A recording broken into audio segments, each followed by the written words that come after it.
votes are being counted in Kenya's closely fought presidential election. Turnout has been put at around 60%, which is significantly lower than the last election 5 years ago. The front-runners are former Prime Minister Raila Odinga and Deputy President William Ruto, with more than 90% of results posted from thousands of individual districts. Local tallies of the raw data suggest little separates the pair. However, it could be several days before the official result is known. Yeah, we are waiting. We are really waiting. we are very expectant that our candidate will win.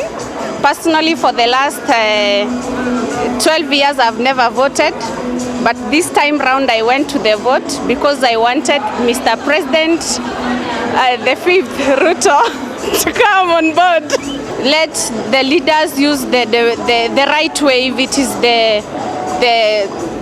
like maybe in courts to give their grievances over through the courts, and us as Kenyans we should be united and definitely accept and look each other as brothers and sisters, because even if we fight, it is us who will lose a lot. Well, we are not impatient. We are very sober and calm, and for the first time in Kenya we are experiencing a different atmosphere politically, and you can see general security situation in Uasin Gishu is quite calm.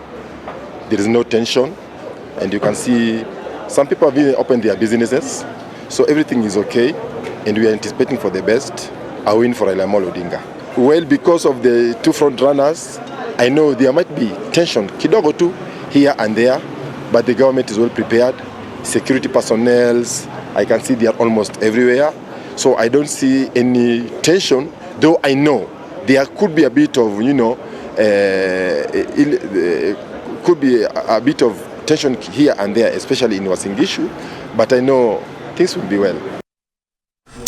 Well, for the very latest on the Kenyan elections, let's bring in Arise East Africa correspondent Mark Bichachi, who joins us from Nairobi. Good to see you, Mark. So Ruto and Odinga still going neck to neck. I understand one goes ahead, the other follows, and then it's all switch. Any signs yet from either camp of who might be sounding more optimistic? Well, the truth is, you're right, it's quite neck and neck, and the optimism had started on William Ruto's side, but the tide surely shifted against him. And now, right now, as we speak, Raila Odinga seems to have a bit of a head start in this particular election. But as you said, it has been neck and neck, and the head, whoever is leading has been shifting every other moment. What is encouraging, though, is that the process of tallying is ongoing. There's not been major incidences of any major disruption. So it is a peaceful country as I speak to you tonight, but it is also a tense country waiting to see who of the two main horses is going to make it to the 50% plus one mark. And Mark, in terms of the way the tally is going, returning officers declare the votes on site at the polling stations, and these are then confirmed by the representatives of the parties, after which they are relayed to the Electoral Commission, which is doing, as you said, the national tally. Is that pretty much how it's supposed to work? Yeah, that's exactly correct. We have two modes of transmission. The first being electronic.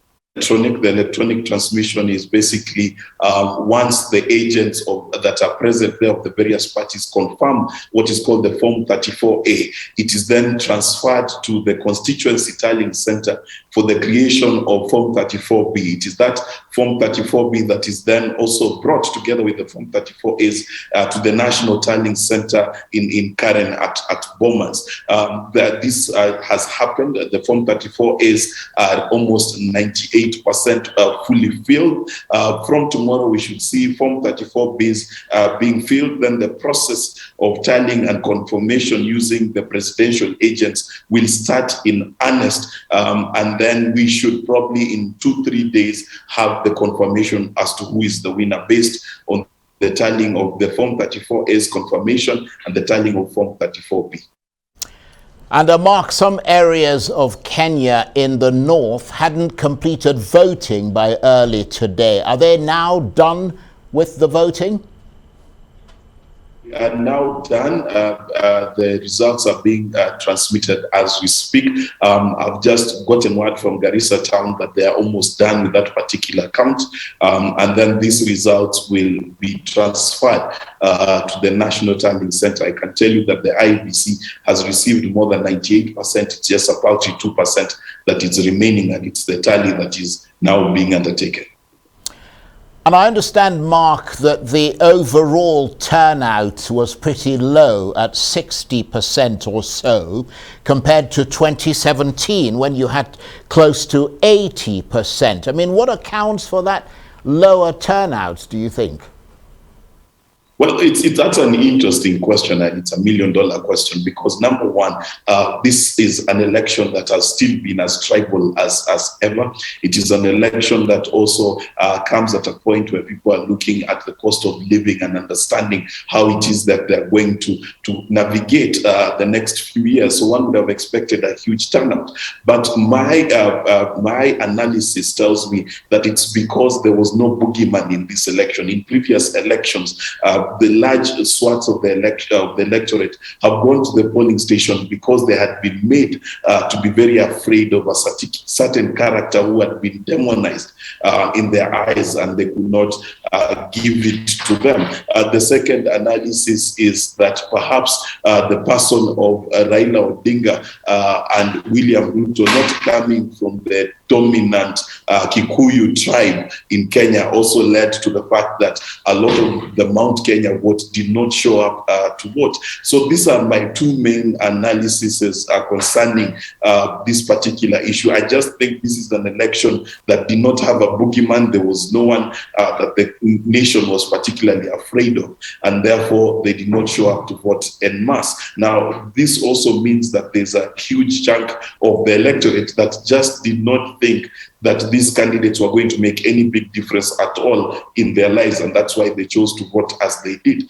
So for me, I think it is also about apathy. It's about the fact that a lot of them did not feel like there's going to be the change they think they want to see in this country based on these two candidates.